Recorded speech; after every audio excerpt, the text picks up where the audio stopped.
Have you ever kept eating something simply because you thought it was fine, only to find out later it was harming your health? What if some of the foods you've been told are healthy are actually loaded with ingredients that quietly damage your brain, bones, and metabolism? And what if avoiding just 10 of these foods could help protect your body from long-term harm? Starting today? Hi, I'm Dr. Nana, and in this video from Senior Health Boost, I'm going to reveal the real reason you need to avoid these 10 foods and why the advice you've heard before might not be telling you the full story. Let's start with food number 1, canned soup. I'm not naming the brand here, but I will tell you this: the source I saw warning against soup said the only problem was the salt. In my view, salt is probably the safest thing on that ingredient list. The real problems are the other additives hiding inside. One red flag: the word enriched. It sounds positive, but it should ring alarm bells. Enriched means they've taken away most of the good stuff and put back only a fraction. It's like I take $1 from you, hand back a penny, and tell you I've enriched you. Enriched foods are processed and depleted foods. In canned soup, you'll often find wheat, one of the most common allergens today. Very few people tolerate modern wheat well anymore. Then there's monosodium glutamate (MSG), an excitotoxin and neurotoxin. It tricks your brain into thinking the food tastes better than it does, kills brain cells, and makes you eat more than your body naturally would. You might also see cornstarch or modified cornstarch, vague terms that could mean almost anything, and cane sugar. Flavoring could mean any number of artificial agents, while yeast extract is often just another name for MSG or similar synthetic chemicals. Soy protein isolate is another offender. It starts with soy, already not the best food for most people, and then is processed harshly with solvents and acids to isolate the proteins, stripping away natural balance. And then there's phosphate. In your body, calcium and phosphorus work in a ratio in your bones. It's about 10 parts calcium to 4 parts phosphorus. While phosphorus is essential, too much from processed foods disrupts that balance. Excess phosphorus can pull calcium from your bones, contributing to bone loss and osteoporosis. Canned soup, in this case, is just one example. When you see an ingredient list like this, you can assume it's not a healthy choice, and that rule applies to dozens, even hundreds, of other packaged foods. Food number 2, white bread. There's very little debate left about this one. Most experts agree it's not a great food. Modern wheat is hybridized, genetically altered to boost crop yields, resist weather, and increase levels of a particularly sticky kind of gluten. That's what allows bakers to make bread that's unusually fluffy and chewy. The problem? Most people's digestive systems can't handle this type of gluten well. Some people can tolerate ancient grains, but this modern wheat? Not so much. A wheat grain has 3 parts: the starch, essentially another form of sugar, the bran fiber, and the germ, packed with vitamins, minerals, and fat-soluble nutrients. To make white bread, processors strip away the fiber and most of the nutrients, leaving mainly starch. That's why it's called empty calories. Even worse, white bread has a glycemic index around 75, higher than table sugar. That means it raises your blood sugar extremely fast. The starch starts breaking down into glucose within seconds of hitting your mouth, and within minutes, your blood sugar spikes. Wheat also contains beta-glutenin, a type of lectin. People's sensitivity to lectins varies. For some, it causes major health issues. For others, the effects are subtle but still present. And this is just the beginning. In the next part, we'll dive deeper into what makes these modern grains so problematic, and why avoiding them could be one of the smartest health moves you'll ever make. In the last part, we talked about white bread, how it's stripped of nutrients, spikes your blood sugar faster than table sugar, and contains modern gluten that most people simply can't tolerate. But wheat's problems go even deeper than that. It's not just about the calories or the carbs, it's about how it affects your body on a cellular and systemic level. The hidden damage wheat can cause. One of the most harmful things wheat does is damage the surface of critical structures in your body. Take the gut lining, for example. When wheat proteins irritate and inflame this delicate barrier, it can lead to gut irritation, leaky gut syndrome, and increased food sensitivities. That damage doesn't stop in your digestive tract. Wheat can also harm the intima, the inner lining of your blood vessels. Once the intima is irritated, it triggers inflammation inside your cardiovascular system, laying the groundwork for heart disease and other circulatory problems.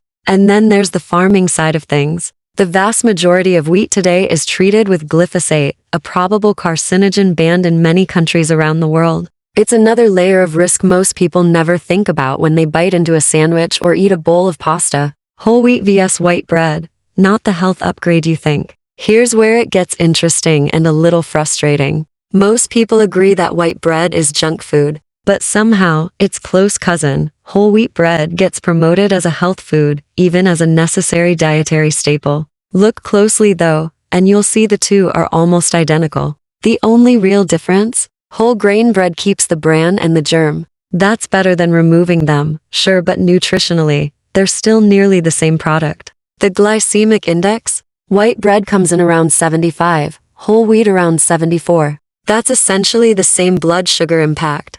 Every other factor from the gluten content to the inflammatory potential is nearly identical. The mainstream criticism of white bread focuses mainly on the removal of some nutrients. But the bigger issue is being ignored. Many people react to wheat itself, and it can cause inflammation on multiple levels, whether it's whole grain or refined. That's why Dr. Nana recommends avoiding both. Neither one supports your health the way you've been led to believe. Food number 3, canned tuna. Next up is canned tuna, and in fact, most tuna, no matter the form. Yes, it's convenient, filling, and tasty, but it comes with a hidden problem: mercury. Tuna is a large, predatory fish. As it eats smaller fish and marine creatures, it accumulates the toxins they've absorbed, including mercury, in its own tissues. Over time, these levels can become significant. One study found mercury levels high enough that health experts recommended pregnant women avoid tuna altogether. Why? Because mercury is a potent neurotoxin. It can interfere with the development of a baby's brain and nervous system, causing damage that can't be undone.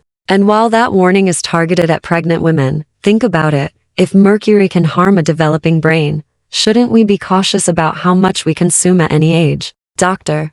Nana isn't saying you need to cut tuna out of your life completely, but it shouldn't be an everyday staple. A small serving every couple of weeks, maybe once a month, is a much safer way to enjoy it without overloading your system with mercury. Food number 4, diet soda. Here's one that sparks endless questions. Diet soda. People constantly ask, is it okay for keto? Does it spike insulin? Will it break a fast? Technically, yes, it works with keto. It doesn't significantly spike insulin in most people, and it doesn't really break a fast. But those questions miss the point entirely. Diet soda is not food. It's a chemical cocktail. Drinking it for health is like eating paint chips and telling yourself it's fine because they're low calorie. One of the most common sweeteners in diet soda is aspartame. In your body, aspartame breaks down into formaldehyde embalming fluid and methanol wood alcohol, the kind that can make you go blind. The list of complaints and suspected side effects tied to aspartame is long, but proving them in large-scale studies has been challenging, which is why it's still on the market.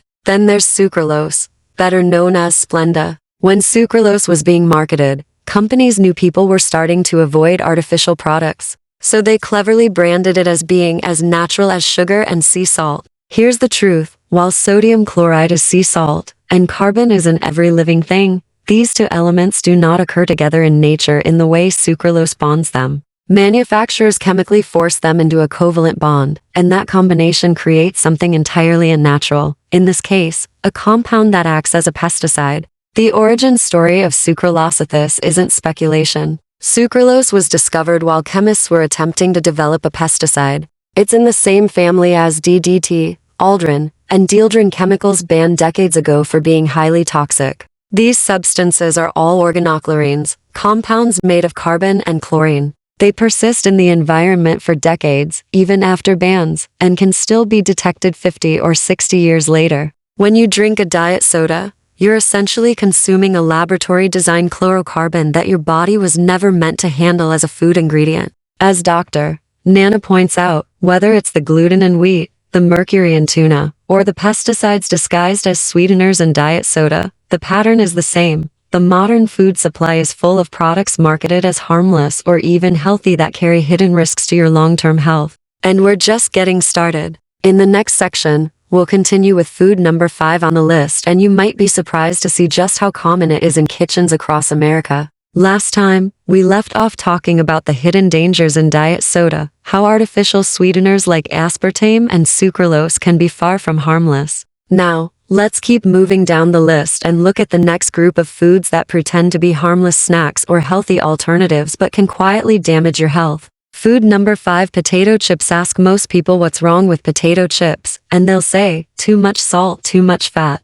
For Dr. Nana, that's not the real problem. Salt and fat, in the right context, aren't inherently harmful. The bigger concern is what potato chips do to your appetite, and what they're fried in. Have you ever noticed there's only so much bacon or steak you can eat before you feel full? Potato chips are different. Once the bag is open, it's almost guaranteed to be finished. That's your first clue. These act more like a drug than a food. They're engineered to keep you eating. The culprit isn't the fat content itself, but the type of fat. Chips are fried in seed oils, cheap, industrial, mass-produced oils. These oils are harshly processed with chemicals and high heat, making them highly inflammatory. They promote insulin resistance, fuel chronic inflammation, and generate reactive oxygen species that damage cells through oxidative stress. When Dr. Nana first came to the US, potato chips were everywhere, not just at parties or special occasions, but as a standard side with meals. Sadly, this trend has spread globally, turning what was once an occasional treat into an everyday staple.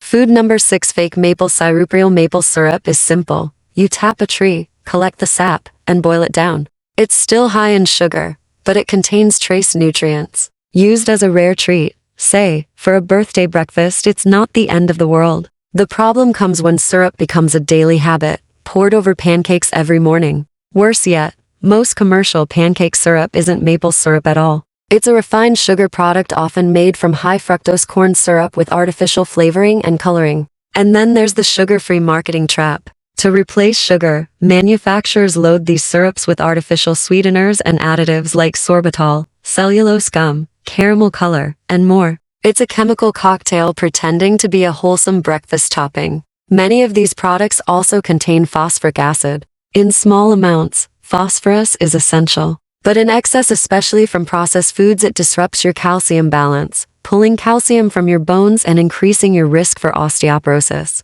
Food number 7, margarine. Margarine's story starts with an interesting twist. In its early days, it was made from beef tallow mixed with water and milk, a ration-friendly alternative to butter. But during the Great Depression and World War II, animal fats became scarce. Manufacturers switched to seed oils and plant oils instead. Here's the problem. Seed oils are liquid at room temperature, unlike solid animal fats. To mimic the texture of butter, producers began using a process called hydrogenation, forcing hydrogen into the oil under high heat and pressure. This created trans fats, which are now widely recognized as harmful to human health. Regulations eventually required trans fat labeling, but here's where the deception comes in. A label can claim 0 grams trans fat as long as a serving contains less than 0.5 grams. If a company defines a serving size small enough, they can still include a significant percentage of trans fat and remain compliant. For example, a 5-gram serving with 10% trans fat could still legally be labeled as 0 grams.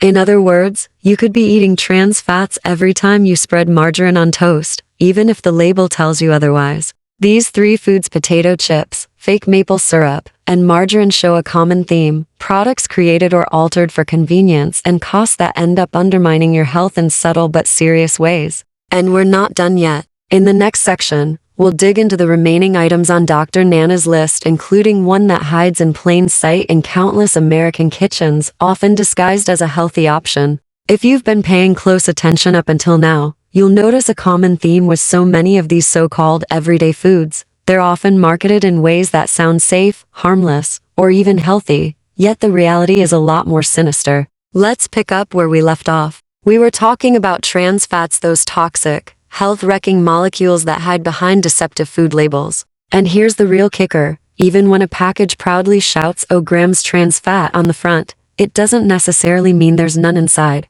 See, the food industry plays a clever numbers game. The FDA allows manufacturers to list 0 grams if the product contains less than 0.5 grams of trans fat per serving. Sounds good, until you realize that they get to define the serving size. If they make it artificially tiny, say, 5 or 10 grams, the percentage of harmful fat might look small, but in reality, you could be eating several servings without even thinking about it. That tablespoon of margarine you spread on toast? If it's 12 grams, it could still contain 4.2% trans fat and legally claim zero. This is why I always tell people, don't fall for marketing tricks. If you see partially hydrogenated anywhere in the ingredients list, it's a red flag. No matter how cute the brand name sounds, I can't believe it's not butter. You'd better believe it's not real butter, and it's definitely not a health food. Speaking of clever names, here's a lighthearted example. If you've got a bunch of mischievous little rabbits in your yard eating your vegetable patch, you might find yourself saying, I can't believe it's not lettuce. But at least those bunnies are just stealing produce. Food manufacturers, on the other hand, are stealing your health. Number 8. Energy drinks. Now, let's shift gears to something a lot of people reach for when they feel drained. Energy drinks. These brightly colored cans promise alertness, stamina, and focus. But the truth is, they don't give you real energy. They borrow it. Think of it like using a credit card. Sure, you can spend today, you get that burst of wakefulness, that I'm ready to go buzz, but you're borrowing from tomorrow's supply.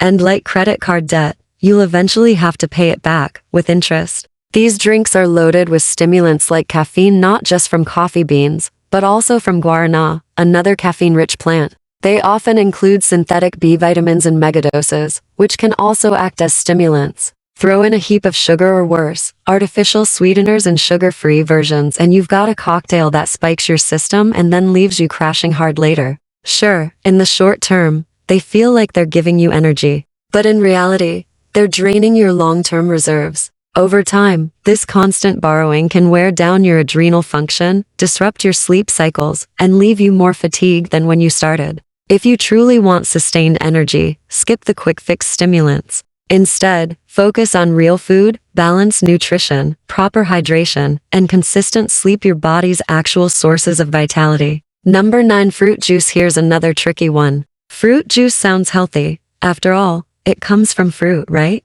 Well, yes, but when you take whole fruit and juice it, you remove the fiber that slows down sugar absorption. What you're left with is a concentrated sugar bomb, even if it still contains some vitamins and antioxidants. To make matters worse, almost every store-bought juice has been pasteurized by law. That means it's been heated to kill bacteria, which also destroys most enzymes and a good portion of the nutrients. End result? You've got a shelf-stable product that's essentially sugary water with a hint of fruit flavor and a fraction of the original nutrition. In terms of blood sugar impact, it's not far off from soda. Yes, you might get slightly more nutrients from juice than from a cola, but you're still flooding your system with liquid sugar. And juice blends or fruit cocktails, those are even worse, often a mix of concentrated apple or grape juice because they're cheap, plus added sugar or corn syrup. If you want the benefits of fruit, eat it whole. Your blood sugar and your waistline will thank you. Number 10. Deli meats and processed cold cuts. Finally, we come to the last big offender on today's list,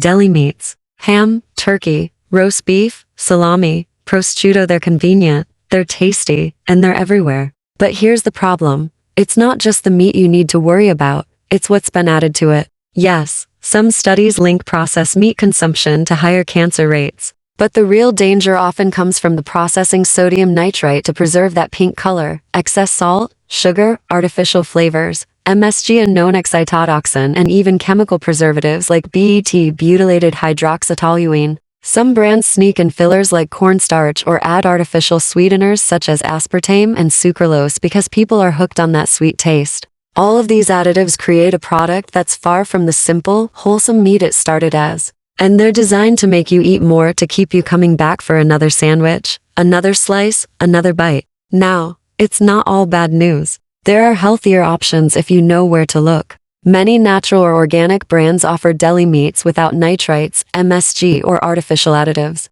They may cost more, but you're paying for better ingredients and investing in your long-term health. If you can, buy from a butcher or deli that caters to health-conscious customers. Wrapping it all up. So, there you have it, 10 common foods that may seem harmless or even healthy but can quietly undermine your well-being. From trans fat-laden spreads to sugar-laden health drinks, the pattern is clear. The more processed and marketed a food is, the more cautious you should be. My advice? Become your own food detective. Read labels. Question marketing claims. And remember, every bite you take is a vote for the kind of food system you want and for the quality of health you'll enjoy in the years to come. If this video has opened your eyes, imagine what you'll learn when you dive even deeper. I've got plenty more science-backed, life-saving tips coming your way. So here's what to do next. Hit that like button if you found today's video helpful. Subscribe to Senior Health Boost and ring the notification bell so you never miss a video. Share this with a friend or loved one who could benefit from making healthier food choices. You have the power to protect your health, one smart choice at a time. And I'll be right here to guide you every step of the way.